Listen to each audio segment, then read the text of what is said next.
في العلاقات في ناس مختلفة جدا. في شخص لو ما ردتش عليه بسرعة يحس إنك زعلان أو يمكن هتسيبه، وتلاقيه يفضل يبعتلك أنت كويس؟ زعلان مني؟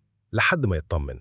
وفي شخص تاني العكس، ممكن يقفل الموبايل يوم كامل وما يشوفش إنه عمل حاجة غلط، ولو جيت تقوله ليه ما ردتش يرد عليك ببساطة كنت محتاج وقت لنفسي.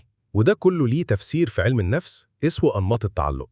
الطريقة اللي اتعاملوا بيها معانا وإحنا صغيرين بتسيب بصمة كبيرة جدا في علاقاتنا وإحنا كبار.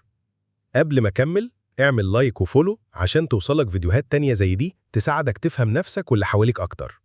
في شخص عنده تعلق آمن، ده في العلاقة مريح جدا. مثلا لو مشغول في شغله مش هيسيبك محتار، هيقولك أنا عندي ضغط شوية النهاردة هكلمك بالليل.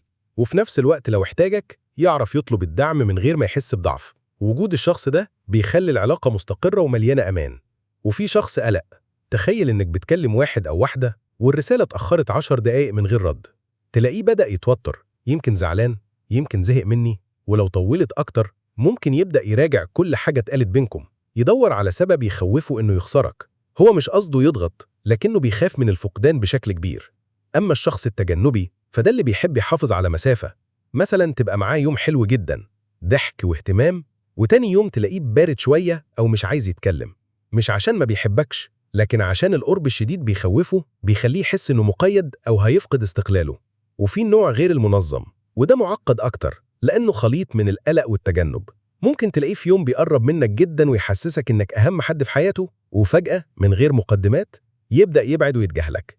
هو نفسه مش فاهم ليه بيعمل كده، جواه خوف من القرب وخوف من البعد في نفس الوقت. لما تفهم الأنماط دي هتعرف ليه بتتصرف بطريقة معينة وليه غيرك بيتصرف عكسك.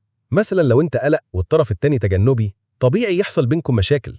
انت محتاج تطمين وقرب وهو محتاج مساحة وهدوء. لو مش فاهمين ده عن بعض العلاقة هتتعبكم، لكن أول ما تستوعبوا الاختلاف ده تقدروا تلاقوا توازن يخلي العلاقة أفضل. والأهم من كده إن أنماط التعلق مش حكم مؤبد. يعني حتى لو شايف نفسك قلق أو تجنبي، ده مش معناه إنك هتفضل كده طول عمرك. بالوعي وبالشغل على نفسك وبالعلاج النفسي أحيانا تقدر تتحول تدريجيا للنمط الآمن اللي يخليك مرتاح في علاقتك. في النهاية العلاقات مش لعبة شد وجذب، العلاقات محتاجة وعي وصراحة وفهم. لما تعرف نفسك وتفهم اللي قدامك هتعرف إيه اللي بيطمنك وإيه اللي بيطمنه، وساعتها العلاقة تبقى أعمق وأسهل. اعمل لايك وفولو وشير الفيديو مع حد محتاج يلاقي إجابة لأسئلته، ويسيب لي في الكومنت سؤال نفسك تلاقي ليه إجابة في العلاقات أو علم النفس عشان أجاوبك عليه في فيديو جاي.